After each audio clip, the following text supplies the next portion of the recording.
आप आपका टॉपिक के प्रति अगर डेडिकेटेड हो, राइट, तो कुछ ये नहीं था। चलो कमिंग टू द टॉपिक, कल हमने अच्छे से डिस्कस किए फायर एंड अदर थिंग्स, जैसा फायर ग्रो होता है, कैसे ये होता है।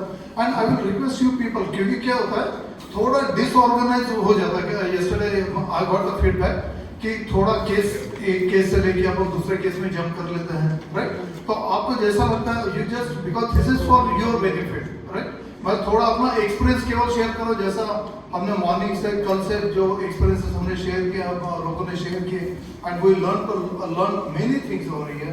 तो एक थोड़ा मेरा भी फायर का अनुभव है, अभी फायर में है, जिंदगी फायर में जा रही है। यहाँ से फायर में से गए और मुंडका में फायर हो गया, 26 लोगों की डेथ हो गई। 26 ने बहुत हो गए हैं, मतलब अभी और रिकॉर्ड तो 26 ही सुने हैं। अनफॉर्चुनेट वही कल हमने जो पहला क्वेश्चन किया था मॉर्निंग में 10 बजे, जैसा वहाँ पे क्लिक हुआ, एस्केप रूट नहीं है वहाँ पे, एस्केप रूट है ही नहीं आपके पास। अब ये अभी इंदौर में जो 11 लोग मर गए, 11 लोग मरे कैसे? वो बंदे ने केवल एक गाड़ी को जला, वो भी जलाया, ये एस्टेब्लिश नहीं हुआ है, क्योंकि वो सीसीटीवी में ये दिखाई दे रहा है कि वो बंदा निकलने के बाद फ्लेम चालू हुआ। अगर वो बंदा चला, मेरा ये मैं जो कम्युनिकेट किया वहाँ पे पुलिस के साथ, तो वही है कि वो फायर अगर उसने इनिशिएट किया हुआ है तो सीसीटीवी में पहले फायर दिखना चाहिए, बाद में वो बंदा जाते हुए दिखना चाहिए। और वो केवल एक गाड़ी 2 व्हीलर जला, जो भी उसके ऊपर एलिगेशन है, एक गाड़ी जला उसने 2 व्हीलर, वो लड़की का गाड़ी जलाने के बाद बाकी उसका तो इंटेंशन है नहीं लोगों को मारने का। लोग जो मरे हुए because of the fire brigade incapabilities. Fire brigade और आपका जो बिल्डिंग डिपार्टमेंट है, बिल्डिंग जो अप्रूव करता है प्लान्स वगैरह, उनकी इनकैपेबिलिटी से एक नॉर्मल बिल्डिंग अगर ये कर रहे हैं, भाई लोग वहां पर रह रहे हैं, राइट। तो फायर तो हर दिन डे इन डे आउट हम पढ़ते हैं, तो रेस्क्यू कैसे होगा, इवैक्यूएशन कैसे होगा, बराबर। आईटी ऊपर एक गाड़ी में आग लगी, तो पुलिस वाले वहां से ये नहीं कि जो व्हीकल से उन्हें रोक दें कि यहाँ से पास आउट ना करें, लेकिन उन्होंने रास्ता बना दिया। वो फायर मारते भी तो अस्ती पेट्रोल तो एकदम कैच कर लेता है। पुलिस वाले भी रुक रहे, तो ये नहीं कि रास्ता बंद कर दे, बोले इधर से निकल। एक सूरत की बात है, ये जो जरी बनाता ना, जरी सोने का धागा जो बनाता है, सोने के धागे का वो कारखाना था सूरत में। हम आवाज में सूरत फायर ब्रिगेड जाते हैं, तो हम रात को 2-3 घंटे का फायर फाइटिंग करके आए हुए थे, और ये अबाउट 12:30 और 2 o'clock हम आए, और ये 3:30 का कॉल आया था, जब सोए हुए थे हम लोग।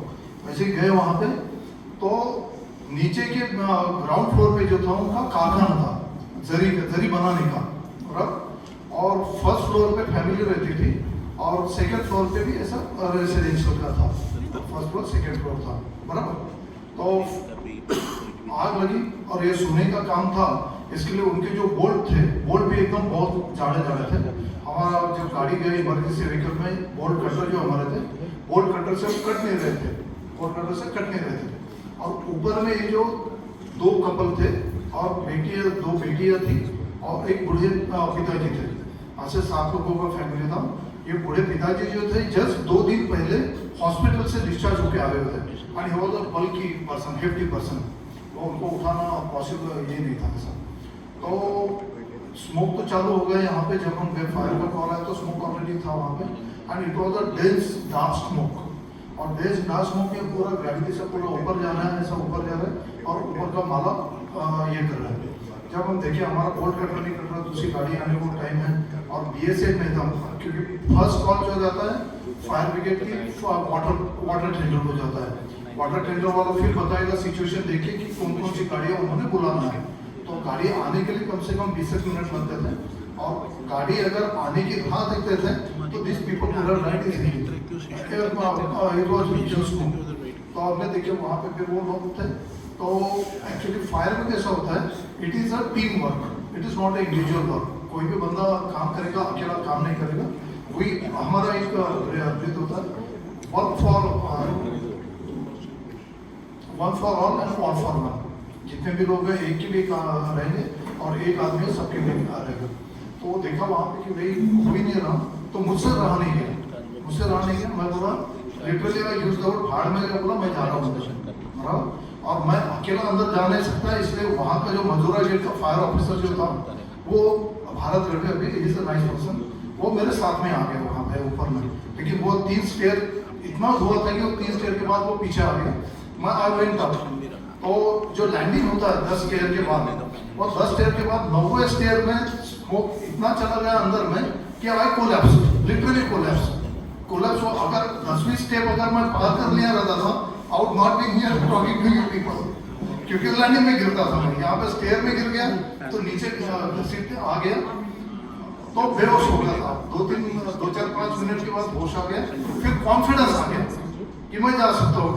फिर पूरा बॉडी गीला किया, पूरा ये गीला रुमाल वगैरह सब डाल दिया, क्योंकि बेसलाइन फैन तो थी नहीं वहाँ पे। फिर अंदर गया, डायरेक्ट ऊपर चला गया, सेकंड फ्लोर पे डायरेक्ट चला गया, सांस रोक के डायरेक्ट चला गया। और उन लोगों को सबसे पहला बोला, अगर मैं यहाँ पे जिंदा आ सकता हूँ, right, I can take you back live. तो वो एक कॉन्फिडेंस उनमें आ गया, उन लोगों में आ गया। तो उसको बोला, आपका चाबी कहाँ पे है ये आप बताइए, क्योंकि आपका बोल्ट कट नहीं रहा। तो उसने बताया कि ऐसा ऐसा, नीचे जाके राइट में जाके 2 कदम के बाद लेफ्ट हैंड पे टेलीफोन स्टैंड रहता था ना, सब टेलीफोन स्टैंड है, टेलीफोन स्टैंड के बगल में ये चाबी हमारा है। तो फिर वो नीचे आया, चाबी लिया, पूरा टेलीफोन का ये सर पे लग गया था, तो बहुत अच्छी बात है। तो वहाँ पे चाबी हाथ में आया, चाबी धड़ से पहले नीचे देखा, फिर अगेन मैं वेंट अप। फिर हमने पीछे से लैडर लगा के इन लोगों को रेस्क्यू कर लिया था, क्योंकि हम वो रिस्क लेना नहीं चाहते थे। बूढ़ा आदमी था वहाँ पे और वहाँ बीमार आदमी था, तो इस तरीके से भी, क्योंकि वहाँ पे भी इवैक्यूएशन रूट का कोई ये नहीं, इवैक्यूएशन है नहीं, कुछ नहीं। तो मॉर्निंग में वो 5-5:30 बज गए थे, तो वो सब तो घर उसका पूरा जल गया था। और सबके लिए फिर that time I used to drink only coffee. तो मैं बोला भी नहीं इसको कि 5-5:30 बजे कहाँ पे सबके लिए चाय आ गई, राइट। और मेरे लिए वो लेडी जो है घर की, उसने बगल के घर में जाके कॉफी बना के ली, that was a special gift for me, right. Okay, coming to the topic, thank you.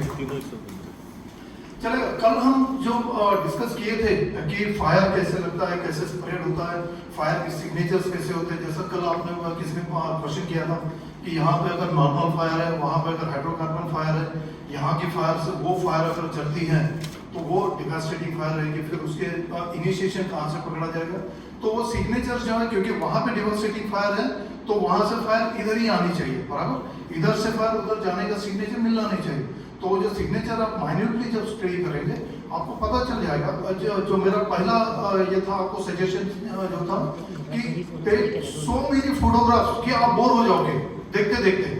और सबसे इम्पोर्टेंट बात है, आपको ये काम जो करना, अगर आपके पास पैशन नहीं है, आप प्रोफेशनली ये काम कर रहे हैं केवल, बराबर, कि जैसा अभी सर ने बताया 9 से 5 वाला, 9 से 5 वाला हिसाब अगर आपके दिमाग में है, तो ये फायर के इन्वेस्टिगेशन में तो भी आप काम नहीं कर पाएंगे, बराबर। घड़ी देख के अगर काम करेंगे, काम कर रहे, huge amount of time you have to spend, huge amount of time. एक पता ना, ये वो टॉपिक अभी लेते हैं, manipulated electrical short circuits. Electrical short circuits है, वो आपको दिख जाएंगे, लेकिन वो मैनिपुलेटेड है, ये आपको इन्वेस्टिगेट करना है ना। इन्वेस्टिगेशन ये नहीं करना है कि कॉज ऑफ फायर क्या है, कॉज ऑफ फायर आप आइडेंटिफाई कर चुके हो, that is the short circuit, लेकिन वो मैनिपुलेटेड है या नहीं, ये भी आपको जो क्योंकि क्लेम तो क्लेम तो लेने के लिए किया है ना उसने, वो मैनिपुलेशन जो किया हुआ क्लेम लेने के लिए किया। तो एक ये कहना है कि आपका डेडिकेशन चाहिए ये केस में, बिकॉज क्या होता है, फायर में जब डेथ हो जाती है किसी की तो पुलिस इन्वॉल्व हो जाता है। पुलिस एक बार इन्वॉल्व हो गए तो फिर आपके ऊपर रिस्ट्रिक्शंस आ जाते हैं, वहाँ पे एंट्री का ये होगा, आप इंश्योरेंस कंपनी कुछ भी, लेकिन आपके ऊपर एंट्री क्योंकि आईपीसी लग जाता है वहाँ पे। तो अगर डेथ नहीं है, ओनली प्रॉपर्टी डैमेज है, तो everything is open for you, but everything is open for you, that means everything is open for other people also. तो ये आपको आपका अथॉरिटी जो है वहाँ पे एक्सरसाइज करना पड़ेगा। एक एरिया आपको प्रिलिमिनरी आपको इन्वेस्टिगेशन करके आपको आपका एरिया डिमार्केट करना पड़ेगा कि भाई कुछ भी हो जाए, ये एरिया में मेरे बगैर, मेरे विदाउट माय परमिशन या without me nobody will enter. वो फिर सर्वेयर रहे, दूसरे कंपनी का रहे और कोई भी रहे कि भाई ये मेरे को इन्वेस्टिगेशन करना है इसका प्रॉपर, ये एरिया को कोई डिस्टर्ब ना करे, उसको कार्डनिंग ऑफ प्रॉपर करना चाहिए, क्योंकि अपना अथॉरिटी वहाँ पे, क्योंकि हम एज अ क्लर्क जाएंगे वहाँ पे और इंश्योर जो भी बोलेगा वो हम केवल सुनते रहेंगे, राइट। तो वो नहीं होने देने का है, क्योंकि बिकॉज लाइक आई सेड कि इंश्योर आपको एक सेकंड के लिए भी छोड़ना नहीं चाहता जब उसको पता है कि ये मेरे 10 करोड़ का हाँ या ना में करने वाला है, बराबर ना, वो आपको इवन आप वॉशरूम में भी जाते तो भी वो वहां पे खड़ा रहेगा कि भाई ये आएगा और इसको मैं रिसीव करूंगा। और मोस्टली क्या होता है, ये आपके एडवांटेज में भी आप कैसा लेते हैं सिचुएशन, वो आपके ऊपर डिपेंड करता है। क्योंकि एक केस जो ये मेंशन करना वाला हूँ, केस है भिलवाड़ा का, उसका एंसेस्ट्रल प्रॉपर्टी है टोंक में, राजस्थान में, दैट इज अबाउट 150 किलोमीटर्स। लेकिन विल यू बिलीव कि उसको मैंने 3 बार भिलवाड़ा से टोंक में घुमाया हुआ है गाड़ी में, कि नहीं मुझे जाना है, आपके पापा से मिलना है, आपके पापा का आशीर्वाद लेना है, ये जो भी है उसके पापा के कुछ काम थे वहाँ पे, वो काम देखने का है, ये करना है। ये एक ही रीजन था कि उसके साथ इंटरेक्शन में कितना बढ़ा सकता हूँ, क्या क्या वो कर सकता है, क्योंकि उसके फोन आ रहे, कंटिन्यूस फोन आ रहे हैं उसको। फोन में ये अगर बदमाशी किया हुआ या अगर नॉर्मल नहीं है तो उसका जवाब देने का तरीका टोटली अलग रहेगा, टोटली अलग। और वो फोन को बहुत बार फोन को अवॉइड ही नहीं कर पाएगा आपके सामने। तो जिस तरीके से बात करता है, एक और सिंपल है, आपको छोटा इंफॉर्मेशन चाहिए हाँ या ना करने के लिए, एक छोटे इंफॉर्मेशन के लिए ये जो इतना जो अपन मेहनत करते हैं। अभी एक जो जयपुर का फायर है, यू नॉट बिलीव, मैं 15 दिन वहां पे था, 15 दिन वहां पे काम कर रहा था, 15 दिन।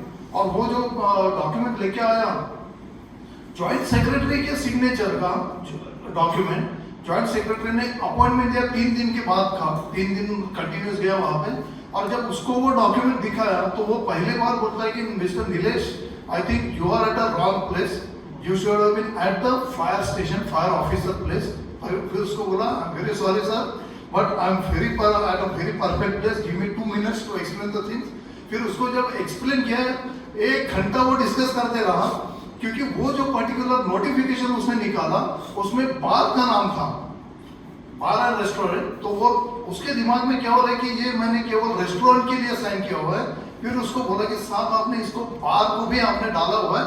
बार बोले बराबर आपका रिस्क बढ़ गया ना, आपका हज़ार्ड बढ़ गया, रिस्क बढ़ गया। तो वो खुद की गलती तो ये नहीं किया, लेकिन उसने उस वक्त मुझे जयपुर का लोकल बॉडीज का कोई चेयरमैन रहता है, लोकल बॉडीज कॉर्पोरेशन का चेयरमैन रहता है, उसका भी उसके ऊपर सिग्नेचर, वो था IAS officer, senior IAS officer. वो उसको लाइन के बोले कि सर बोले ये आए हुए हैं और इनको आप थोड़ा 10 मिनट बिल्कुल दीजिए, इनके साथ डिस्कस कीजिए। और सेम प्रॉब्लम था एक्साइज डिपार्टमेंट के साथ, जो स्पेसिफिकली लिखा गया वो नोटिफिकेशन में कि for this rooftop restaurant you need to have special fire NOC. ये एक्साइज डिपार्टमेंट को पता ही नहीं है, पता ही नहीं है। एक्साइज डिपार्टमेंट के पास एक क्लाइंट जाके बात करते हैं कि sir hours is not a rooftop restaurant, क्योंकि वो इनको डिफाइन करता है रूफटॉप को कि भाई रूफ हमारा 3 मंजिले का बिल्डिंग है, 3 मंजिले का रूफ जो आता है, 4था मंजिले का फ्लोर बनेगा, और वो रूफ के ऊपर अगर कोई रेस्टोरेंट है so that is a rooftop restaurant. वो उन्होंने ये किया। मैं बोला सर बोला ठीक है, दिस इज लॉजिकल, लेकिन ये आपका जो गवर्नमेंट ऑफ राजस्थान का जॉइंट सेक्रेटरी और आपका ये जो 2 आईएएस ऑफिसर सिग्नेचर कर रहे हैं, गवर्नमेंट का नोटिफिकेशन है, फिर उसको कोई वैल्यू है या नहीं? तो बोले नोटिफिकेशन दिखाओ हमको, यानी उनको नोटिफिकेशन का पता नहीं था, सिंपल है। फिर जब नोटिफिकेशन दिखा तो धड़ उनकी मीटिंग चालू हो गई कि ये हमने ये, क्योंकि राजस्थान में there are about 500-600 rooftop restaurant जहाँ पे ये फायर के इंसिडेंसेस हुए, 2-3 इंसिडेंसेस हुए ऐसे।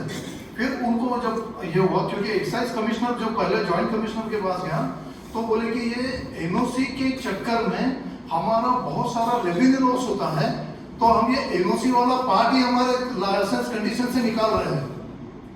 ये हो गया। फिर ये पॉइंट लेके, या और 2-3 पॉइंट है, मैं टाइम्स ऑफ इंडिया की जो रिपोर्टर थी उसने जो रिपोर्ट किया था, दैनिक भास्कर और टाइम्स ऑफ इंडिया, इनके पास, इनके रिपोर्टर्स के पास गए, वहाँ पे पर्सनली मुलाकात किए रिपोर्टर के साथ। वो उनको बोला कि ऐसा ऐसा हो रहा है ऐसा, तो they give me so much of information. एक तो फायर ऑफिसर से इंफॉर्मेशन ले लिए, उसके बेस पे इनसे डिस्कस किए अथॉरिटीज से, इनके बेस के बाद टाइम्स ऑफ इंडिया और दैनिक भास्कर के पास है। फिर दैनिक भास्कर के पास से और एक इंफॉर्मेशन मिला कि इनका जो ऑयल एंड गैस का, ये जो ऑयल वाला एलपीजी वाला जो सिलेंडर वाला जो यूनियन है इनका राजस्थान का, उसके सेक्रेटरी से मिला, उसके अलग ग्रीवांसेस थे, उसका फाइनेंशियल प्रॉब्लम था। इसके साथ में जो पर्टिकुलर होटल जो जला हुआ था, वो बोले मेरा था, इन्होंने तो 6-7 लाख रुपए दबा के बैठे हुए बोले। वो मैं कैसे निकालूं ये बताइए। मैं बोला उसके लिए मैं नहीं हूँ, आपको कुछ डिस्कस करना है मैटर तो आप कीजिए। फिर ही गिव मी सम इनपुट्स कि इनका जो डीलर है जहाँ से एलपीजी आ रहा हुआ है, तो वो डीलर के पास इसका जीएसटी नहीं है, एलपीजी का जीएसटी नहीं है। लेकिन बाद में पता चला एलपीजी का जीएसटी है उसके पास, बस एलपीजी सप्लाई करने का लाइसेंस नहीं है उसके पास, अथॉरिटी नहीं है फ्रॉम द बीपीसीएल। तो वो एक वहां पे वो एक बड़ा पॉइंट आ गया कि आपका इलीगल, सिंपल है सब इलीगल इसमें आ गया। उसका बैंक जो था, एलपीजी का जो बैंक था, एलपीजी का बैंक बोला तो अपना हाई प्रेशर में जा रहा है, ये हाई प्रेशर में हाई रिस्क में जा रहा है, बराबर। इसके लिए आपको लाइसेंस वेंडर से ही सर्टिफाइड, जैसा अपना एलपीजी किट बैठाते गाड़ी में, तो एलपीजी किट कोई भी गैरेज से नहीं बैठा पाएंगे, लाइसेंस वेंडर से आप बैठा पाएंगे। It become being a high pressure thing. तो वहां पे उसके साथ ये क्या, उसके पास वो भी नहीं है, उसने अपना किसको भी मिला, फैब्रिकेटर मिला, उससे वो बनाया हुआ है। So all this thing. बाद में इनका किचन जो फ्लोर पे था, वो फ्लोर पे एक्सेप्टेड ही नहीं है किचन। फिर एक बार वही बोलना है जब आप इन्वॉल्व हो जाते हो, क्योंकि मैं केवल वही पे अगर रुकता था कि ये फायर का है भाई, यहाँ पे फायर जेन्युइन है, cause of fire is genuine, बाहर में आग लगा, वेपर फॉर्मेशन हुआ, एक्सप्लोजन मिक्सचर तैयार हुआ, एक्सप्लोजन हुआ, ग्लास फेंका गया, 15-20 फीट तक ग्लास फेंका गया, नो कैजुअलिटी, कोई उसका ये नहीं, और क्लेम जेन्युइन है, क्योंकि शॉर्ट सर्किट आपका जो एस्टेब्लिश हो रहा है, कॉज ऑफ फायर जो हो रहा है, दैट इज जेन्युइन। ये लगभग 13 करोड़ का क्लेम है, पर 13 करोड़ कंपनी का ही होगा, बट अगर जेन्युइन है तो देना ही है फिर कंपनी ने। लेकिन इसमें अगर ये निगेटिव आ रहा है कि भाई आपका जो रूफटॉप रेस्टोरेंट है वो ही इलीगल है, वो अगर इलीगल है, आपका जो एनओसी ही नहीं है आपको फायर ब्रिगेड का, एनओसी पूरे बिल्डिंग का है, बट यहाँ पे ये पर्टिकुलर नोटिफिकेशन में लिखा हुआ है you must have special NOC from fire brigade for your rooftop restaurant, बराबर। तो ये इस तरीके से अंदर जब घुसते, क्योंकि इसका तो कोई फायर से कंसर्न नहीं है, एक तो एक इन्वेस्टिगेटर का जैसा अभी एक्सप्लेन किया गया कि आपको अंदर से होना चाहिए कि मुझे ये करना है, वो करना है, वो करना है। वो 9 से 5 वाला काम करूंगा तो मैं तीसरे दिन अपने घर में रहूंगा, बराबर। 15 डेज आवर्स तक, फिर सैटरडे संडे तो बोला नहीं अभी मैं रुक नहीं सकता, Saturday Sunday I used to be at my place only, फिर again Monday I used to, Saturday Sunday और कोई बाकी काम नहीं है। फिर उनके साथ घूमना फिरना भी हो गया था, उन्होंने बहुत अच्छा कहीं पे चौकीदारी करके, जयपुर में बहुत बड़ा विलेज है, बहुत बड़ा विलेज बनाया हुआ है, तो वहां पे लेके गए, then they take took me to the temple. फिर और बीच में कुछ थोड़ी निगेटिव चीजें हो गई, फिर क्या वही बोला ना कल जैसा बताया कि 80% ऑफ द इंफॉर्मेशन जो है वो आपको प्यार से उससे निकाल लेने का है, प्यार से निकालो, पहले डिमार्केट करो कि इसमें भाई ये अगर सवाल मैं इसे पूछूंगा तो ये ऑकवर्डनेस में तो नहीं चला जाएगा, उसको कुछ ऑकवर्डनेस तो नहीं आएगा, बराबर। वो एक अगर नहीं आता उसको तो डेफिनेटली को है। और फिर लास्ट में ये जो हार्ड क्वेश्चन है वो तो उसको पूछना है। और रिलेशन 100% खराब तो होना ही है, रिलेशन ईश्वर के साथ रिलेशन बिल्कुल रह नहीं सकता आपका हमेशा के लिए अच्छी बात, अच्छा ईश्वर के साथ रिलेशन खराब होना ही है, बराबर। और हमें अपना काम करना है, हमें अपना बाकी उससे रिलेशन से थोड़ी हमें कुछ लेन देना है। अभी पर्टिकुलर ये जो केस है सर्वोदय करके कंपनी में नाम नहीं लेना चाहिए एक्चुअली, सर्वोदय ये भिलवाड़ा का बहुत बड़ा ग्रुप है, कर रहे वो काम में थे, तो उनके यहाँ पे फायर लगा था। और फायर किस दिन लगा, पूरे इंडिया में हम होली मनाते हैं अपना होली के दिन को, रंग पंचमी को, लेकिन भिलवाड़ा अकेला ऐसा जगह है पूरे इंडिया में जहाँ पे होली मनती है आफ्टर 6 days ऑफ होली, एक पंचमी, वसंत पंचमी ऐसा कुछ लगे, तो उस दिन होली मनाते हैं। और इन लोगों का क्या हुआ था, इन्होंने अपने जो वेयरहाउस जहाँ पे आग लगा हुआ है वहाँ का रिनोवेशन किया था। इन्होंने रिनोवेशन के लिए इन्होंने अपने ट्यूबलाइट से लेके सब जगह सब चीजें शिफ्ट किए कहीं पे रेंटेड प्रीमाइसेस में, रेंटेड प्रीमाइसेस में एक साथ रखे वहाँ पे, फिर वहाँ से फिर ये शिफ्ट किए यहाँ पे जब ये काम इसका अच्छा हुआ। अभी एक बात ये था कि आपका ट्यूबलाइट जो है 15 साल पुराना हुआ है, बराबर।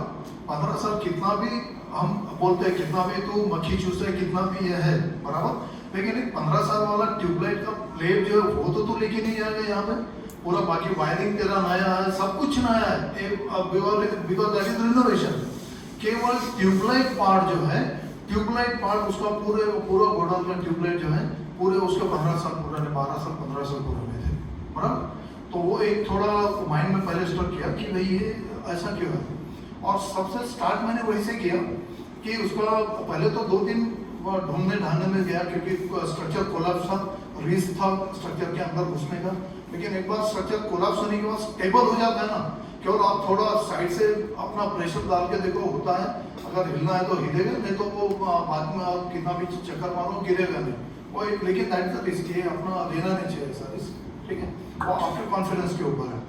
तो स्ट्रक्चर के अंदर काम किया, सब कुछ देखा, कोन्स मिले कुछ उसके, कौन जो काम बिना काम के कौन पड़े हुए, जो समझ में आ जाता ना, आप अगर कहाँ ये काम करते हो उसमें तो भाई वहाँ पे कैसे हुआ था, यहाँ पे कैसे हुआ है।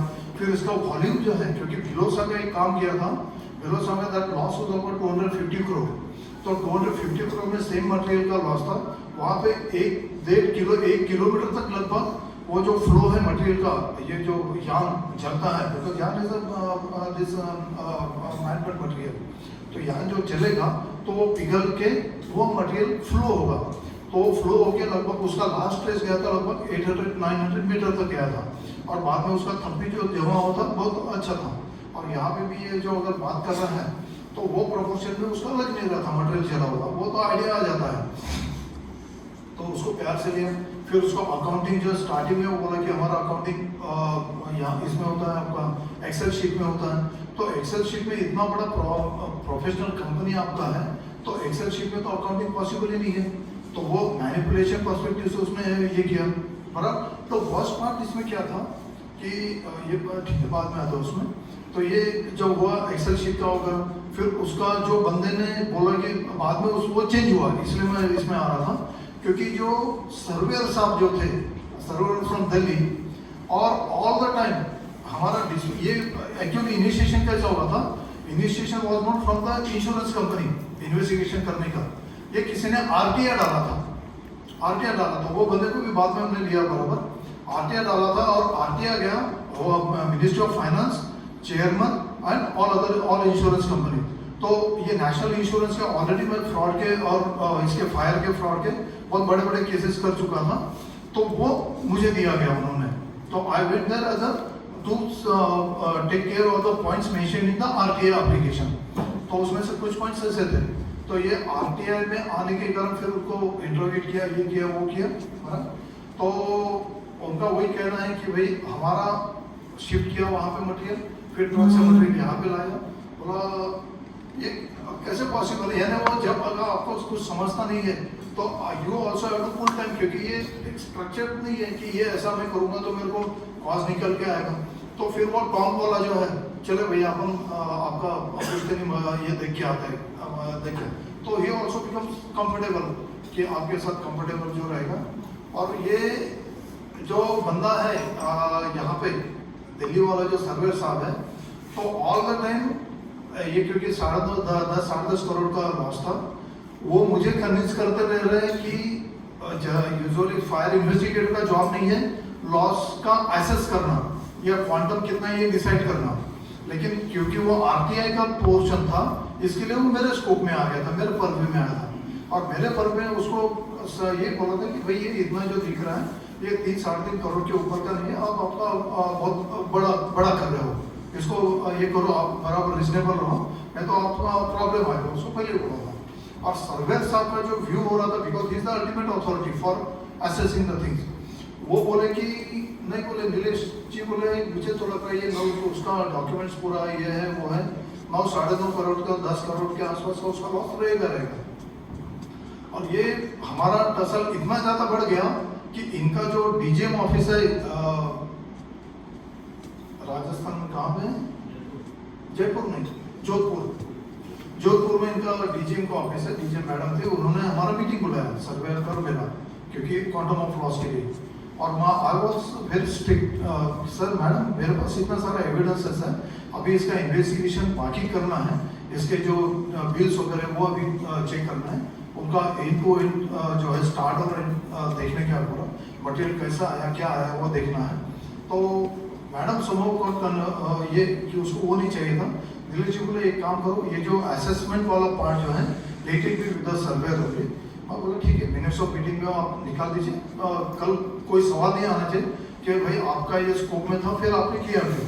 और तो मैंने वो राइटिंग में ले लिया उनका, एंड सबमिटेड माई रिपोर्ट। लेकिन उसमें भी मैंने ये सबमिट किया था क्योंकि ये जो है ट्यूबलाइट्स, बराबर, तो ट्यूबलाइट का जो अंदर का सर्किट है, जब ट्यूबलाइट खोले मैंने अंदर का सर्किट में शॉर्ट सर्किट मिल गया, क्योंकि मिल नहीं था। जो ट्यूबलाइट का कंडीशन देखे बराबर जो पता चलता है कि भाई ये ट्यूबलाइट यहाँ पर लाए हुए, शॉर्ट सर्किट मिल नहीं था, और शॉर्ट सर्किट मिला नेचुरली। फिर एक में मिला, फिर दूसरा देख रहा, तीसरा देख रहा, अरे सब में वो जो वायर से आपके जो पुराने वायर से जो दिखता है पूरा हाथ से घुमाऊंगा तो भी मेरा ये इंसुलेशन निकल रहा है, तो ये क्या है। फिर आपके मानना है reported that thing in my report, मैं राइटिंग में डाल दिया, उसको रिपोर्ट में डाल दिया। क्योंकि मेन जो था क्रक्स फाइनेंस वाला, ये क्वांटम ऑफ लॉस वाला तो सर्वर बोले कि मैं कर लेता हूँ करके, क्योंकि दिल्ली से हम खास दोनों जोधपुर के लिए साथ में गए, और पूरे फ्लाइट में मैं उनको कन्विंस करते रहा कि ये कैसे 3 करोड़ के नीचे का लॉस है, और वो मुझे कन्विंस करते रहे ये कैसे 10.5 करोड़ का लॉस है। तो ठीक है, कोई ये नहीं होगा। Then again after submission of my report, मैं इंटीमेशन दे दिया था लोकल ऑफिस को, जो यहाँ पे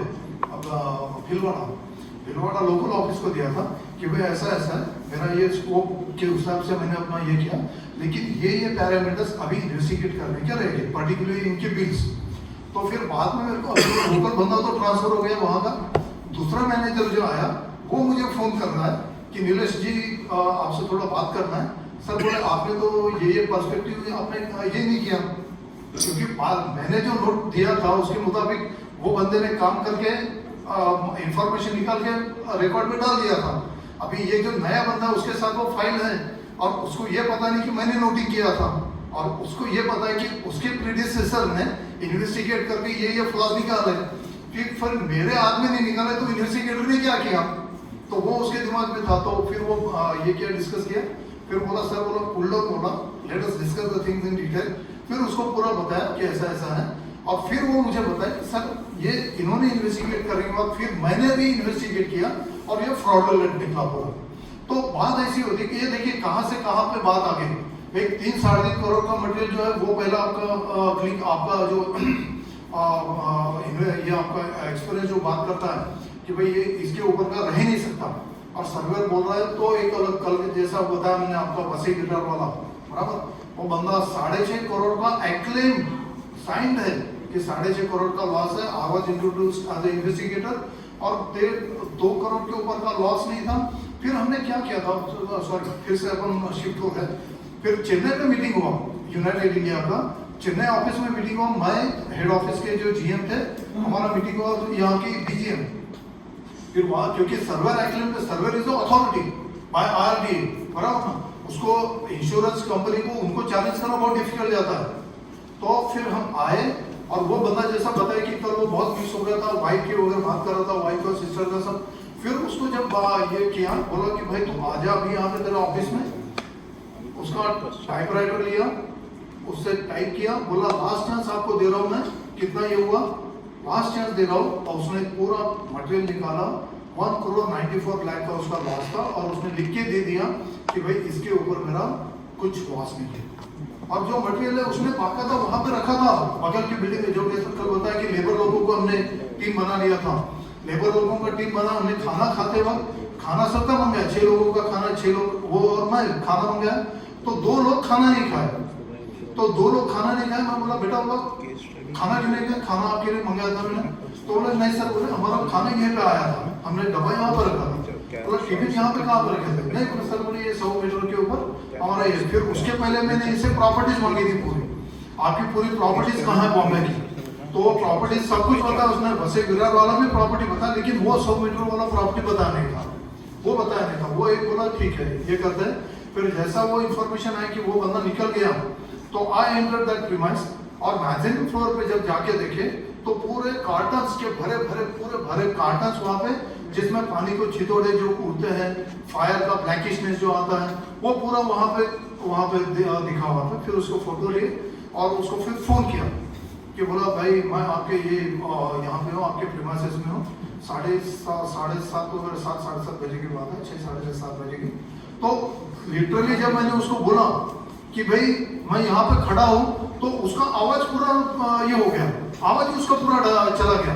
फिर कैसे उसने एनर्जी लेके बोला कि सर मैं अभी आया हूँ, 2 घंटा लगता है आने के लिए, और फिर मैं आऊँगा तो और 2-3 घंटा लगेगा। मैं बोला भाई ऐसा है कि अगर आप नहीं आते तो मुझे आपको मेल डालना पड़ेगा with HO and DGM in CC, और रात भर मेरे को यहाँ पर रुकना पड़ेगा, क्योंकि मैं रात वहाँ से निकल जाता तो रात को मटेरियल निकल जाता था। फिर वो आया और आया बराबर पाव पकड़ने लगा, पूरा पाव पकड़ने लगा, और आदमी एकदम जेन्युइन था। देखिए ये भी फिर करना काम है, आदमी एकदम जेम ऑफ पर्सन था, एकदम जेम ऑफ पर्सन। फिर उसने बताया सर बोले ये 5-5:30 बजे जब हुआ तब केवल हमारे बंदे थे, और हमारे बंदों ने इन गुड फेथ, क्योंकि वहाँ पे जगह है तो मटेरियल वहाँ से निकाल के वहाँ पे रख दिए। फिर किसी ने, अभी किसी का नाम नहीं लेना चाहता, फिर किसी ने हमको सजेस्ट किया कि माल अभी तुम्हारा बचा हुआ किसके ख्याल में नहीं, यहाँ पे पूरा बंद हुआ है, सब कुछ मटेरियल बंद हुआ है, किसके ख्याल में नहीं आएगा, तुम क्यों उजागर कर रहे हो। 35 साल से वो आदमी का इंश्योरेंस था, 35 साल से, और वो आदमी ने इंश्योरेंस क्लेम नहीं किया गया था। लेकिन फिर यहाँ पे आपकी क्रेडिबिलिटी काम में आती है।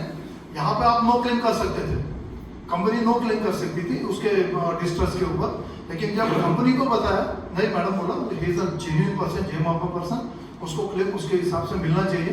मेरे हिसाब से ये 194 आ रहा है, आपका स्किल है अभी, इसको 1 करोड़ के नीचे कैसे ला सकते हैं, क्योंकि आपने बदमाश किया तो आपको थोड़ा पनिशमेंट तो मिलना चाहिए। फिर उसको कुछ तो भी 1 करोड़ 20 लाख 19 लाख या 20 लाख इसके ऊपर वो उन्होंने सेटल किए थे।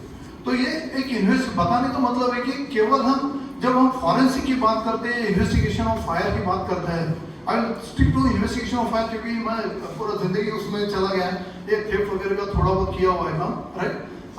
तो ये इन्वेस्टिगेशन जब करते हैं तब साइमल्टेनियसली आपके दिमाग में सब कुछ जानना चाहिए कि भाई ये सर्कमस्टेंसेस कैसे है, क्या है, बराबर किस तरीके से इस आदमी ने यहाँ पर लाया हुआ, क्योंकि क्लेम तो जेन्युइन है पूरा, बराबर ना। क्लेम जो दोनों केसेस में बताया, पूरे दोनों केसेस एकदम जेन्युइन है, जो लोग भी जेन्युइन है। अभी ये इसकी बात जब कर रहे हैं, जयपुर की जब बात कर रहे हैं, एकदम जेम ऑफ अ पर्सन है, जेम ऑफ अ पर्सन। लेकिन जब उनको पता चला कि ये उनके अगेंस्ट में जा रहा है, क्योंकि देयर वर अबाउट 12 पीपल जो हम सब मिलकर डिस्कशन कर रहे थे, and everybody was convinced including the insurance company, everybody was convinced कि ये क्लाइंट जो बात कर रहा है बराबर बात कर रहा है, कि डेफिनेशन जो उसने बताया बराबर ये किया। Only I was the person was resisting that thing. तो वो इंश्योरेंस कंपनी वाला भी थोड़ा एक बार मीटिंग में ये भी हो गया था, नीलेश जी आप थोड़ा कूल डाउन ये करिए, बोला सर ठीक है, बोला but my point remains to be argue. तो वो हुआ, फिर उनको भी फिर अकेले जाके जब उनसे बात किया इंश्योरेंस कंपनी को कि सर ये ऐसा है, ये इतने जो सादे सीधे दिखाई दे रहे हैं फेस पे, क्योंकि उनका बहुत बड़ा बाकी का बिजनेस था, इतने जो सादे आपको दिखाई दे रहे हैं सर, ऐसी बात नहीं है, राइट। वो लोग सच में अच्छे थे, क्योंकि उनके एम्प्लॉय जो है पर्टिकुलरली उनके एम्प्लॉयज इतने डेडिकेटेड थे इन ओनर के बारे में कि एम्प्लॉयज के आंखों से पानी आ रहा था। हमारा जो रेस्टोरेंट बाहर चल गया तो हमारे मालिक का नुकसान हो रहा है, क्योंकि उनका PF, उनका ये ग्रेजुएटी का तो पता नहीं, सैलरी वगैरह जो है 10th अगर है तो 10th के पहले उनके हाथ में मिलना चाहिए, इस तरीके से था। बट ऐसा नहीं कि आप भी अच्छे हैं, तो फिर आप अगर आदमी अच्छे हो तो फिर जब आपके अगेंस्ट में केस जा रहा है तो your genuinity should stand over there only. फिर आप अलग अलग पोजीशन में, सिचुएशन में चले जाते हो, एलिगेशन में चले जाते हो, अलग वर्स्ट एलिगेशन जो आप इमेजिन नहीं कर सकते हो वो एलिगेशन में चले गए।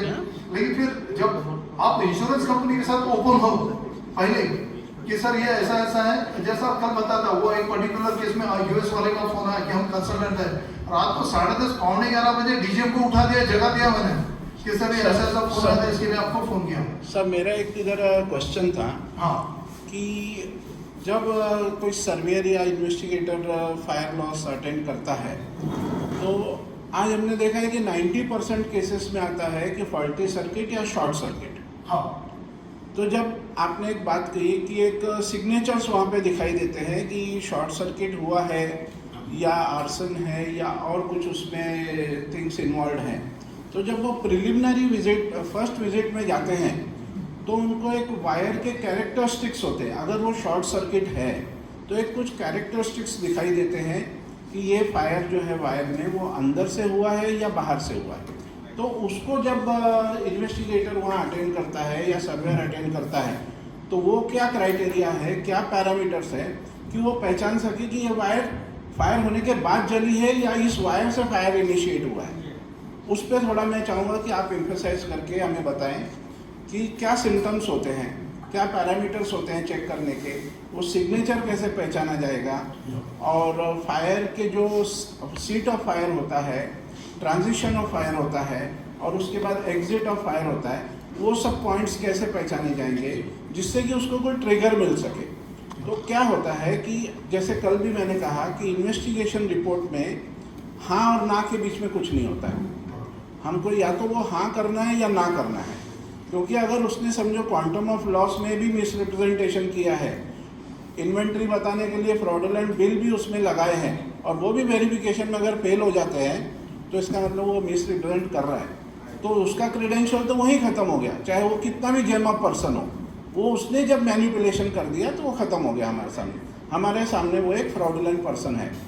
तो हाँ और ना के बीच में हमारे पास कोई दूसरा स्कोप नहीं है। हमको या तो ये करना है कि इसका क्लेम पूरा उड़ा दो या इसको दे दो। दूसरी बात, जब सर्वेयर जाता है तो सर्वेयर के लिए होता है कि उसको क्वांटम डिसाइड करना है, जिसमें वो हमारी मदद लेता है कि आपने ये जो बिल वेरीफाई किए, क्योंकि उसका सर्वेयर दो तरह के होते हैं, एक इंजीनियर जाता है या एक अकाउंटेंट जाता है, सीए जाता है। तो सीए का ज़्यादा एम्फेसाइज होता है कि वो उसके अकाउंट्स में से कुछ निकालने की कोशिश करता है, और इंजीनियर जो होता है वो स्पॉट पे क्या देख रहा है उसमें से निकालने की कोशिश कर रहा है, तो उसको हमारी मदद लगती है। तो हम उस सर्वेयर को कैसे मदद कर सकते हैं, और ये जो मैंने बताया सिम्टम्स क्या होते हैं, थोड़ा उस पर आप रोशनी डालिएगा। Thank you. ये जैसा शॉर्ट सर्किट की हम बात कर रहे हैं, तो शॉर्ट सर्किट ये क्या फिनोमेना है, क्योंकि बहुत बार 99% ऑफ फायर में कोई भी आके जो भी है वो बताता है कि भाई इस fire was due to short circuit. अभी शॉर्ट सर्किट जब अगर मैं बात कर रहा हूँ बराबर, तो short circuit is a physical phenomena. Short circuit सिर्फ एयर में वैनिश होने वाली चीज नहीं है। Only thing is that you have to take efforts and you have to find it out. Short circuit कब होता है, कैसे होता है, जब ये करंट, इलेक्ट्रिकल करंट फ्लो हो रहा है, उसको रेजिस्टेंस पाथ मिल जाता है। रेजिस्टेंस, उसको करंट का पाथ को रेजिस्टेंस जब मिल जाता है तो वहां पे आपका पावर I²R के हिसाब से करंट जो है रेजिस्टेंस ज्यादा हो गया, तो उसका हीट जनरेशन वहां पे जो है पावर का जो हीट जनरेशन है वो वहां पे ज्यादा होगा, और एक पर्टिकुलर टेम्परेचर ऐसा आएगा, जैसे 1100 डिग्री सेंटीग्रेड हम बात करते हैं इसका कॉपर वायर का, 1200 डिग्री सेंटीग्रेड के ऊपर जब टेम्परेचर आता है तो कॉपर मेल्ट्स, और कॉपर मेल्ट हुए बराबर क्या हो रहा है वहां पे, फायर तो चालू हो गया, लेकिन कॉपर मेल्ट होने के लिए आपको 1200 डिग्री सेंटीग्रेड टेम्परेचर लग रहा है, लेकिन बाकी चीज जब चालू हो रही है तब वहां पे 1200 डिग्री सेंटीग्रेड का हीट की जरूरत नहीं है आपको। एक तो दो चीजें होती है, एक तो heat of ignition, right, ignition material को जलाने के लिए कितना हीट लगता है, और दूसरा होता है जलने के बाद वो मटेरियल कितना हीट इवॉल्व करेगा, वो मटेरियल जो है हीट कितना इवॉल्व करेगा, उसके ऊपर आपका स्प्रेड ऑफ फायर जो रहेगा वो डिपेंड करेगा। अभी हीट ऑफ इग्निशन जो है, यहाँ पे कॉपर वायर मेल्ट होने के लिए 1200 डिग्री सेंटीग्रेड है, बाकी कोई भी मटेरियल ले लो आप वो रूम में का, उसको 1200 डिग्री सेंटीग्रेड लगता ही नहीं है, वो 600, 800, 900 डिग्री सेंटीग्रेड के ऊपर सभी मटेरियल बर्न हो जाते हैं, बराबर ना। तो 1200 degree centigrade highest degree centigrade वाला जो है दैट इज कॉपर, और the moment it got melted cooling starts. अभी व्हाट इज कूलिंग, मैं बोल रहा हूं जब आग लगा हुआ है और वहां पे कूलिंग हो रहा है, तो इसका मतलब क्या है, कूलिंग का मतलब क्या है, कूलिंग का मतलब रिडक्शन इन टेम्परेचर, बराबर ना। Whether the temperature is high और नॉट, जो प्रोडक्ट जो क्वांटम में पहले आग लगने के मोमेंट्स पहले हीट का प्रोडक्शन हो रहा था, उससे कम रेट में हीट का प्रोडक्शन हो रहा है अभी, तो fire has got cool down. जो इनिशिएशन ऑफ फायर है, इनिशिएशन ऑफ फायर से when the fire got spread, fire has cool down. अभी इसका एडवांटेज फ्रॉम इन्वेस्टिगेशन पर्सपेक्टिव क्या है मुझे, कि जो इनिशिएशन स्पॉट है वो अनडिस्टर्ब्ड है, क्योंकि उसको फर्दर मेल्ट कोई कर नहीं पाएगा, बराबर ना। वो पर्टिकुलर जो है, और वो कूल डाउन होने के कारण क्या है, कॉपर कूल डाउन होने के बाद वो ग्लोबुल फॉर्म कर रहा है। एक ग्लोबुल जो होगा जब मेल्ट होने के बाद, देखिए आप प्लास्टिक का एक छोटा वायर, उसको जब मेल्ट करते तो सरफेस टेंशन के कारण उसमें ग्लोबुल फॉर्म हो जाता because of the pressure from the atmosphere. तो ग्लोबुल फॉर्म होने के बाद जब वो कूल डाउन हो रहा है तो उसको जलाने वाला उसके बगल वाला जो temperature that is about 800 to 900 degree centigrade, तो उसको वो तो फर्दर मेल्ट कर नहीं पाएगा, उसको केवल कॉपर वायर को वो ब्रिटल कर देता है क्योंकि इंसुलेशन है। चड्ढा साहब का जो सवाल है, जहां पे हीट प्रोड्यूस हो रही है आपकी ज्यादा, एक तो बाहर से जब मैं हीट केबल को बर्न कर रहा हूं, राइट, तो सबसे पहले मेरा इंसुलेशन गर्म होगा, इंसुलेशन जलेगा, गर्म नहीं जलेगा, बराबर। इंसुलेशन जल के ही उसका आउटर लेयर जो है वो मेल्ट होते जाएगा, then the heat will reach to the copper wire, बराबर। अगर कॉपर वायर के अंदर से हीट तैयार हो रहा है तो टोटली रिवर्स प्रोसेस रहेगा। Reverse process in the sense रहेगा, कॉपर वायर का जो हीट है वो कॉपर वायर का heat inner surface of the insulation उसको लगेगा, इंसुलेशन अंदर से मेल्ट होना चालू होगा। इंसुलेशन अंदर से मेल्ट होना चालू हुए बराबर सबसे पहले वो अपना कलर छोड़ेगा, वो कलर छोड़ेगा, कलर कॉपर वायर को लगेगा, राइट। कॉपर वायर तो गर्म है ही ऑलरेडी, तो वो जब इंसुलेशन पूरा नंगा हो जाएगा, पूरा खुल जाएगा वो इंसुलेशन, उसके बाद that heat starts coming out. ये हीट का this is not short circuit, ये दिस इज देन कॉज जब उसके सामने पास में कुछ क्लोथ या और कोई मटेरियल अगर आता है then it will burn that material and fire will start. In that case that is not short circuit. फिर आपको वो आइडेंटिफाई करना है कि ये कहां पे इस तरीके का मेरे को मटेरियल मिलता है, बराबर ना। सो एक्सटर्नली जो रहेगा that is total different signature रहेगा।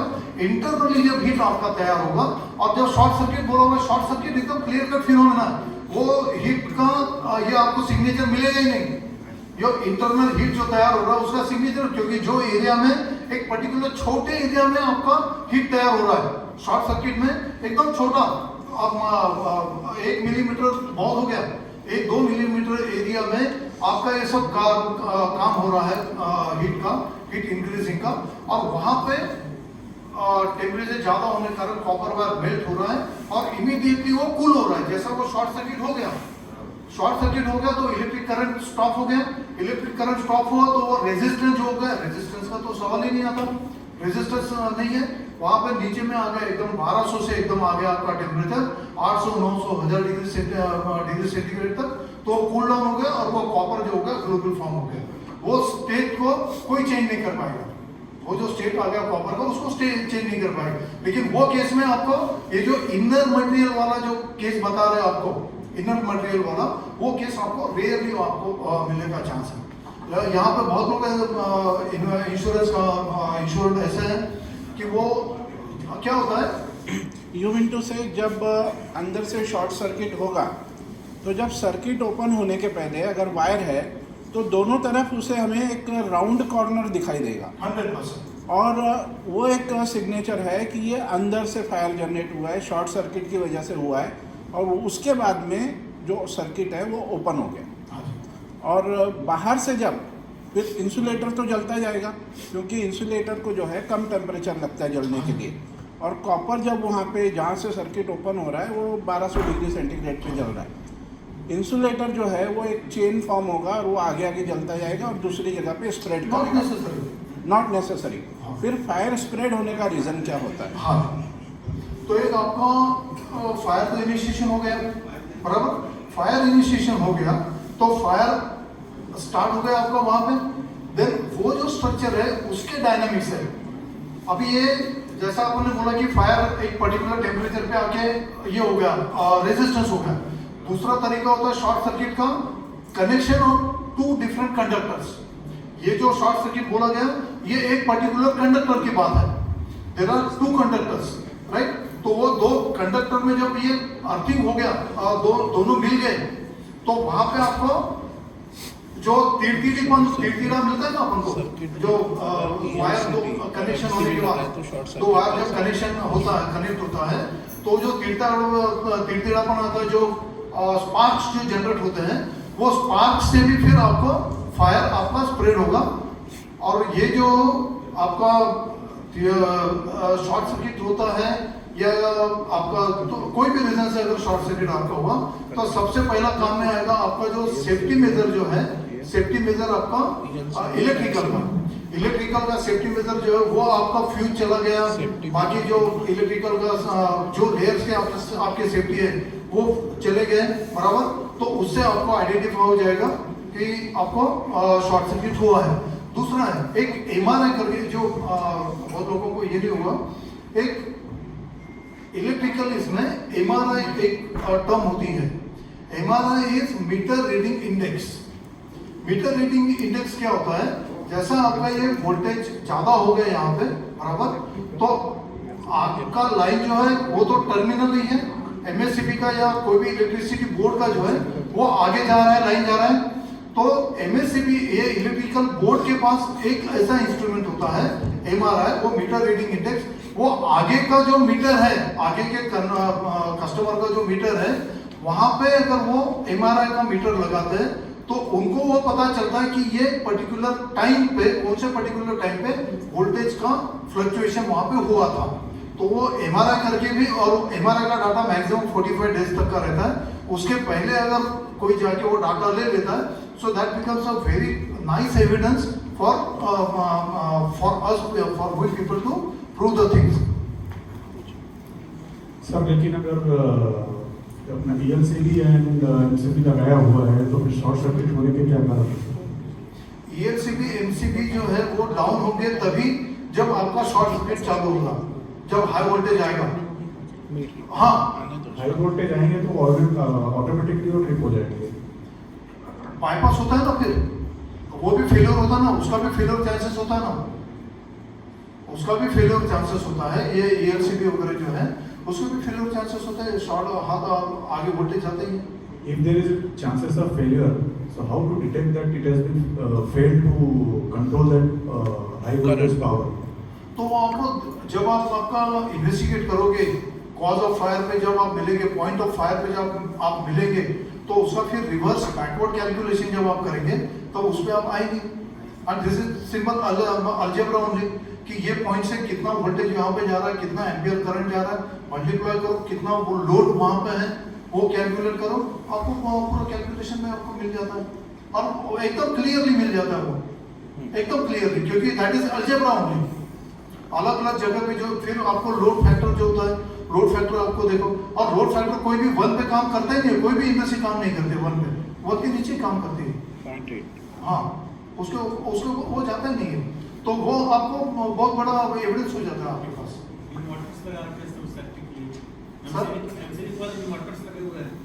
हाँ, इन्वर्टर एक बहुत बड़ा इशू है इन्वर्टर का, क्योंकि बहुत सारे केसेस में आप लोग स्विच ऑफ करके जाते हो but the power is still there because of the battery, क्योंकि वो पावर बंद नहीं होता है। वो पावर बंद ना होते हुए आपको बंद ना होने के कारण बिकॉज ऑफ बैटरी पावर आपका माल फंक्शन हो रहा है। अभी और एक केस मैं बता रहा हूँ, ये वैसे विरार का ही है, 22 करोड़ का क्लेम है, तो वहां पे इससे नहीं हुआ फायर, वो लोगों का इतना स्ट्रिक्ट प्रोसीजर था कि वो लोग मेन सप्लाई तो बंद करते ही थे, इन्वर्टर वाला भी सप्लाई बंद करते थे। फायर कहां पे शुरू हुआ, ये जो सीएनसी मशीन जो है, सीएनसी मशीन के लिए जो कंट्रोलर जो है, कंट्रोल मशीन में इमरजेंसी शटडाउन के लिए वो 10 मिनट का बैकअप का छोटा बैटरी दिया जाता है।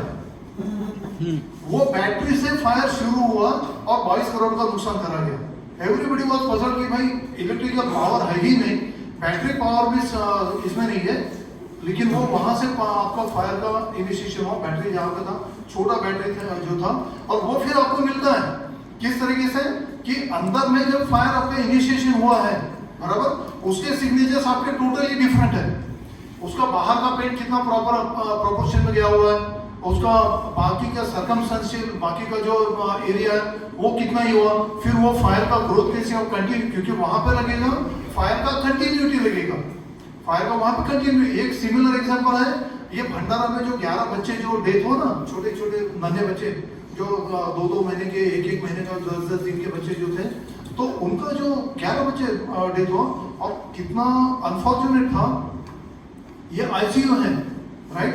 ये आईसीयू में I am expecting that nurse to be inside the ICU. Government hospital है, nurse was designatedly posted outside of the ICU, बराबर. अभी आईसीयू के बाहर में तो कॉरिडोर है, पूरा कॉरिडोर में उसका टेबल रखा हुआ है, बराबर. बाकी नर्सेस के साथ कम्युनिकेशन में आ रहे हैं वो लोग. अभी अगर वो अंदर में रहते थे तो डेफिनेटली बाकी के नर्सेस के साथ कम्युनिकेशन में नहीं आते थे. बाहर रहने के कारण कैजुअली वो नर्स ने बोला कि चलो भाई हम चाय पीते हैं, ये करते हैं, ये भी कैजुअली चली गई वहाँ पे. वो टाइम पे यहाँ पे ये हुआ. फिर वहाँ पे ये जो वार्मर यूनिट जो रहता है, एक प्लग जो होता है, प्लग नीचे में दिया हुआ है, प्लग नीचे से सप्लाई आ रहा है आपका वार्मर यूनिट पे आ रहा है. वार्मर यूनिट का जो फिर इनका एक शीट होता है, उसके ऊपर 1 फीट के ऊपर बच्चू रखे रहते हैं, 1 फीट के ऊपर बच्चू रखे रहते हैं. अभी फिर और एक इंसिडेंस होता है वार्मर यूनिट का, आपका गुजरात में हुआ था दोस्तों भी. तो ये पर्टिकुलर केस में क्या हुआ, ये जो सप्लाई आ रहा है वार्मर यूनिट को, और 5 फीट के ऊपर फिर एक अलग सा यूनिट है जहाँ पे ऊपर से उसको बच्चों को वार्म किया जाता है. नीचे से वार्मर अलग हो गए, ऊपर से जो लाइट के थ्रू वार्म किया जाता है यूवी रे से, वो वार्मर यूनिट अलग होता है. अभी वहाँ पे ये बताने का मतलब है कि एक अलग डिफरेंस ऑफ ओपिनियन हुआ था सीनियर लेवल पे हमारा. तो वहां से नीचे जब आया, ये नीचे आके नीचे के वार्मर यूनिट को उसने ये किया, फेल हुआ वहां पे, एंड दैट स्टार्टेड फायर, बराबर. अभी जो गवर्नमेंट का जो कमिटी एक बना था already, I was appointed by the divisional commissioner and the SP of Bhandara specifically, और गवर्नमेंट का एक कमिटी अलग से बना था. गवर्नमेंट के कमिटी का ये कहना था कि जो 5 फीट के ऊपर का जो वार्मर यूनिट है, उसमें अंदर में एक स्विच है, बराबर, और वहाँ पे एक फैन टाइप का है, वहाँ से ये फायर का इनिशिएशन हुआ.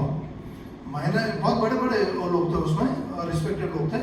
मैंने वहाँ पे ये बात किया कि सर बोला, अगर ये यहाँ पे अगर आपका इनिशिएशन यहाँ पे हो रहा है, इसका पेंट बाहर से तो एकदम क्लीन है, पेंट अगर बाहर से क्लीन है तो फायर बाहर आया ही कहाँ से?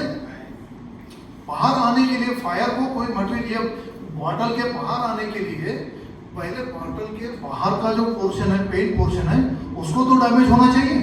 उसको डैमेज नहीं हुआ है, और आप बोले कि यहाँ से फायर स्प्रेड हुआ है, और इतना बड़ा फायर. कोई बंदा बोलता है कि ये जो एलईडी बल्ब है, अभी एलईडी बल्ब का कैसा था, एक एलईडी बल्ब पूरा गर्म होके नीचे चैनल हुआ नीचे, और ये डिस्टेंस है लगभग 12-14 फीट का, 14 फीट का डिस्टेंस है, और नीचे में ये बकेट रखी थी. अनफॉर्चुनेटली वहीं पे नीचे में बकेट रखी थी एलईडी के.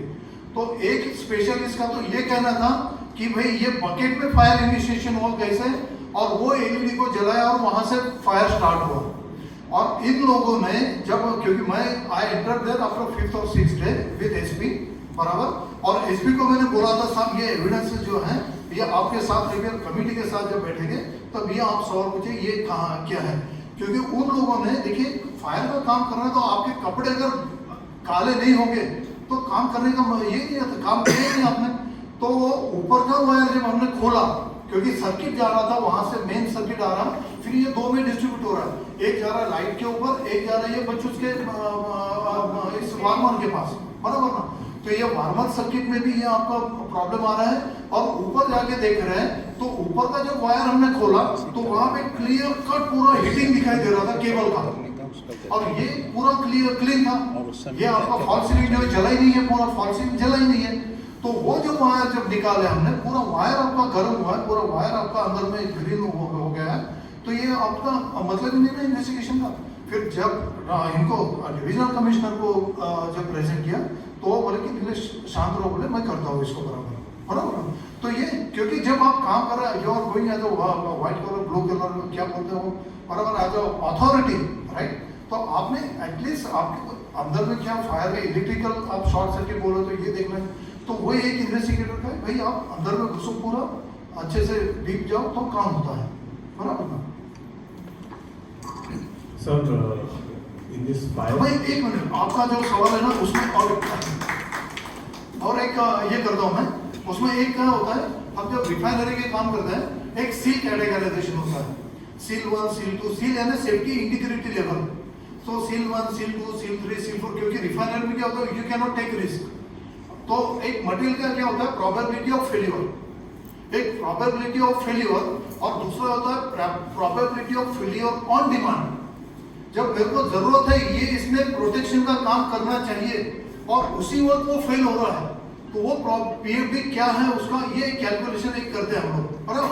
उसमें क्या होता है, सील 1 लेवल एकदम छोटा लेवल होता है, सील 3 पे जब जाता है तब हम 100% तो कभी होता ही नहीं, सील 4 पे भी जाता है तो 99.9999%, एक ये होता है सील 1 होता है 99%, सील 2 होता है 99.99, सील 3 होता है 99.9999%, बराबर। इसका बहुत बड़ा इंप्लीकेशन होता है ये 0.99 वाला।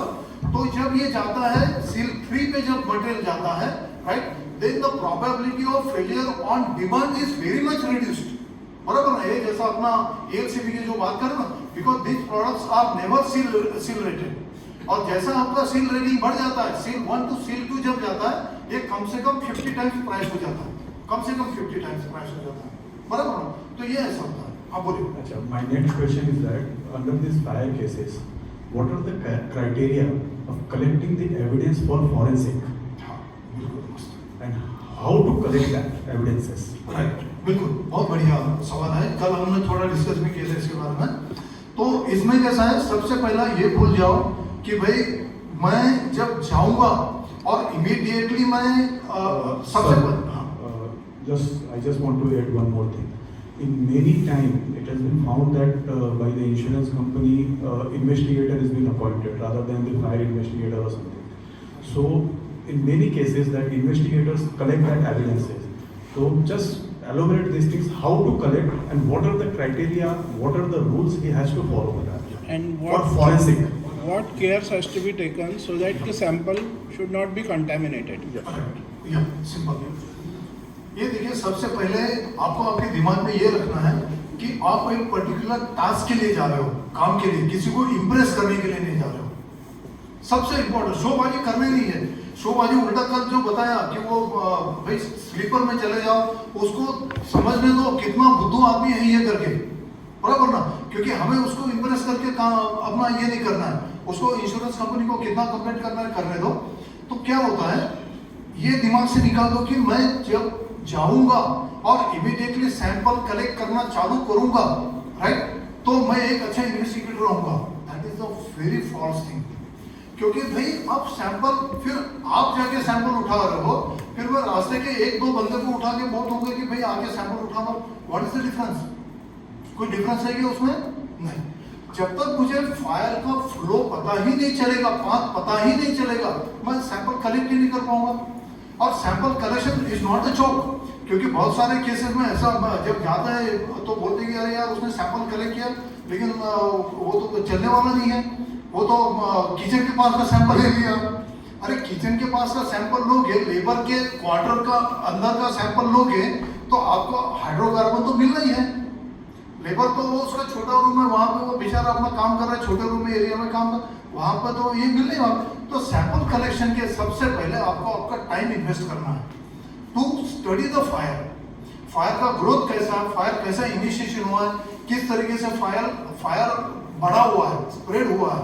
क्योंकि फायर जब स्प्रेड होता है, क्या होता है, एक पर्टिकुलर चीज से आपका फायर होगा, फिर उसका लैटेंट हीट जो निकल रहा है, लैटरल हीट जो निकल रहा है, उससे फिर आजू बाजू का परिसर जो हो रहा है वो जा रहा है। और अगर कोई बंदा आग लगा रहा है तो उसका सिंपल है, पहला उसके ब्रेन में रहता है कि ये भाई 35 से 40 मिनट के अंदर मेरा ये सब जल के खाक होना चाहिए। 100% फायर जो है मेरा 35 से 40 मिनट के अंदर वो जाना चाहिए, उसका ये रहता है, उस हिसाब से वो काम करता है।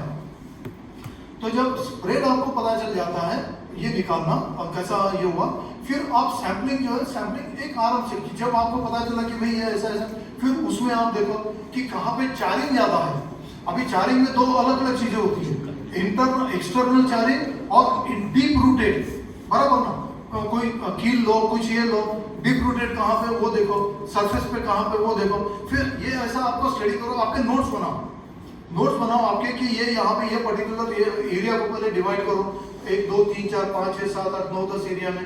फिर ये पर्टिकुलर पोर्शन में को ये टाइप का मिला, इधर ये मिला। ये ऐसा करते करते मैं बोल रहा ना, आपको दिमाग लगाने की जरूरत ही नहीं। जब एनालिसिस करते हो तो फैक्ट खुद ब खुद सामने आ जाते हैं, ऊपर आ जाते हैं फैक्ट्स। आपको कुछ करने की जरूरत ही नहीं पड़ती, केवल आपका एनालिसिस जो है, एनालिसिस एकदम परफेक्ट रहना चाहिए, बराबर। फिर आप सैंपल जैसा आपको पता चलता है कि ये एरिया में भी मेरे को शक है, तो आपका probability of finding the hydrocarbon is increase much.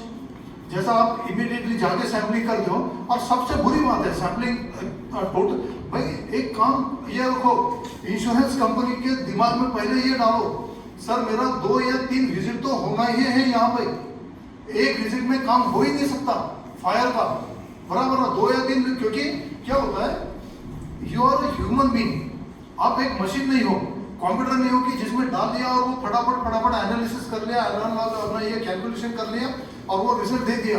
आपका एक ब्रेन है, बराबर, ब्रेन को वो सर्कमस्टेंसेस के साथ ट्यून होना चाहिए, बराबर ना, और वो ट्यून होने के लिए आपको घुल मिल जाना चाहिए वो सर्कमस्टेंसेस के साथ, और इमीडिएटली आप गए, बराबर बोलोगे कि पहले 10 मिनट में मैं घुल मिल गया, तो यार वो तो मेरा कैपेसिटी नहीं है, बराबर ना, क्योंकि जो है आप ह्यूमन बीइंग, और आप अगर जाओगे कि ये इसने ये गड़बड़ किया होगा ये बंदे ने, तो ये आपका बायस माइंड हो गया। आप बायस माइंड के साथ अगर जाते हो तो आपको फिर आपका, क्योंकि आपका ब्रेन अल्टीमेट काम क्या कर रहा है, आप नहीं काम कर रहे हो, आपका ब्रेन काम कर रहा है, जिस तरीके से आपको आपका ब्रेन बताते जा रहा है उस तरीके से आप मूव होते जाते हो, and let the circumstances tell the brain कि भाई ये ऐसा ऐसा हुआ है, बराबर, not your brain tell the thing कि ये ऐसा ऐसा हो सकता है, बराबर ना, ऐसा। तो आपका पहले ट्यून कर लो ब्रेन के साथ, एकदम मस्त टाइम पास कर लो, आप लिटरली टाइम पास करो, इधर उधर घूमो, फिर ब्रेक ले लो, फिर और कहीं पे जाओ, थोड़ा ये कर लो, चेंज कर लो, क्योंकि ब्रेन एक सेट होगा अगर हो जाता, और साथ में आपके 2 4 5 केसेस चलते रहते साइमल्टेनियसली बड़े, तो ब्रेन एक बार ट्यून अगर हो गया इसके साथ में, फिर बाद में आपके फोटोग्राफ आपके साथ में रहते हैं, फिर अगर कोई बाद में और क्वेरी अगर रहती है आपकी, right, then definitely you can visit the things and clear the things, right. Sir, still the question lies here. हाँ पूरे What Do are- and don't. What हाँ, are the criteria? right, criteria. And अभी ये one more addition in that. The quantity of that sample. हाँ बिल्कुल। अभी हम forensic के लिए, फॉरेंसिक टेस्ट के लिए सैंपल उठाते हैं, बराबर ना। अभी ये सैंपल कैसा होता है, अब मैं जाके सैंपल ले रहा हूँ, right, sample I am collecting sample, I am taking the sample with me, और मैं सैंपल को फिर मेरे ऑफिस में लाके मैं या वहीं से मैं लेबोरेटरी को डिस्पैच करता हूँ, बराबर, ऑफिस की मैं बात नहीं कर रहा हूँ, वहीं से डिस्पैच कर रहा हूँ। अभी क्या हो रहा है ये प्रोसेस में, सैंपल मैंने कलेक्ट किया, अभी हम सिंगल सेट की बात करते हैं, मैं 20 जगह से सैंपल ले लिया, बराबर। सबसे पहले तो मैंने सैंपल प्लान बनाना चाहिए, सैंपल में कहाँ से ये कर रहा हूँ, ले रहा हूँ, पिकअप कर रहा हूँ। सैंपल प्लान बनने के बाद मैं और हर जगह इंश्योर का सिग्नेचर लेता हूँ, बराबर। बहुत सारी जगह पे कैसा होता है, जो सुना है कि सैंपल लिया और मैंने अपने कस्टडी में लिया sample, and I send the sample to the laboratory, right. अभी मैं तो भगवान नहीं हूँ, मैं तो एकदम सर्टिफाइड, क्या बोलते हैं, सर्टिफाइड एकदम ईमानदार आदमी तो नहीं हूँ कि मैं बदमाशी कर नहीं सकता। अब सैंपल मेरे कस्टडी में लेने के बाद इंजेक्शन से मैंने पेट्रोल या केरोसिन उसमें डाल दिया, क्यों नहीं डाल सकता हूँ, मैं डाल सकता हूँ, नहीं डाल सकता हूँ। अगर मैंने डाल दिया और इंश्योर्ड अगर उसका एडवांटेज कोर्ट पे ले रहा है कि भाई सैंपल तो इसके कस्टडी में था, ये he is appointed by the insurance company, sample इसके कस्टडी में है, इंश्योरेंस कंपनी के फेवर करने के लिए इसने क्या किया हमको क्या पता है, बराबर। इसलिए स्टैंडर्ड प्रोसीजर जो मैं फॉलो करता हूँ, कैसे करता हूँ, I take 3 sets of samples, और हर सैंपल कम से कम 200-300 ग्राम का कम से कम होना चाहिए। 500 ग्राम बहुत ज़्यादा हो जाता है, 400 ग्राम वगैरह तक का हर सैंपल होना चाहिए। 3 सेट, जैसे 20 सेट लिए, यानी 20 × 3 60 पैकेट्स मेरे को लगने वाला है। 60 पैकेट्स, 3 सेट, 1 2 3 4 5 6 7 8 9 10 12 20 तक मैंने सैंपल कलेक्ट कर लिए। 3 सेट अलग अलग बॉक्सेस बना लिए, और मेरा कहीं पे काम नहीं, इंश्योर का बंदा है, इंश्योर के आदमी है, इंश्योर का एनवलप है, इंश्योर का ही सब कुछ है, पेन भी इंश्योर का ही है, मेरा कुछ भी नहीं, पेपर भी इंश्योर का ही है, बराबर। सब कुछ इंश्योर ने परचेज किया हुआ है, इंश्योर ने लाया हुआ है, राइट, इंश्योर का आदमी उसमें भर रहा है। मैं केवल सील करने के बाद मैं इंश्योर के साथ में उसके ऊपर सिग्नेचर करता हूँ, और 3 बॉक्सेस में रखने के बाद इंश्योर को बोलता हूँ कि भाई एक बॉक्स आपको मुझे भेजना है मेरे ऑफिस में, एक बॉक्स मैं आपको ईमेल कर दूंगा, लेटर आपको दूंगा। वो एड्रेस पे आपको लेबोरेटरी को भेजना है और एक सैंपल आपको रिटर्न करना है सील में। सील जो करेंगे आप, मुझे आपको बताना है फोटो खींच के, बराबर ना। तो क्या होता है इस केस में, एवरीबॉडी सेफ इंश्योर्ड। जिंदगी में कभी ये ब्लेम नहीं कर पाएगा कि भाई ये इन्वेस्टिगेटर या इंश्योरेंस कंपनी ने कोई बदमाशी किया हुआ है, क्योंकि भाई तू ही पे कर रहा है लेबोरेटरी को पेमेंट भी तू ही कर रहा है, बराबर ना। पेमेंट तो कर रहा है, इंश्योरेंस कंपनी इन्वेस्टिगेटर बीच में आ ही नहीं रहा है, तो ही कंपनी को भेज रहा है। कंपनी का रिपोर्ट केवल will go to the investigator only to the investigator, not to the insurer, बराबर। तो इसमें क्या होता है कि ये जो बंदे हैं इंश्योर्ड पर्टिकुलरली जो है, वो कभी आपको ब्लेम नहीं कर, कोर्ट में बात नहीं कर सकता कि भाई इन लोगों ने कुछ तो भी बदमाशी किया होगा।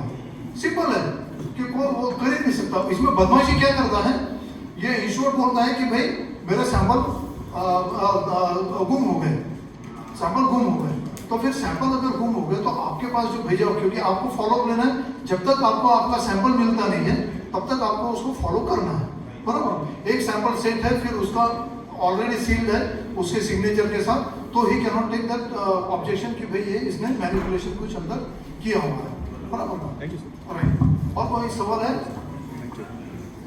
चलो, आई थैंक यू वेरी मच।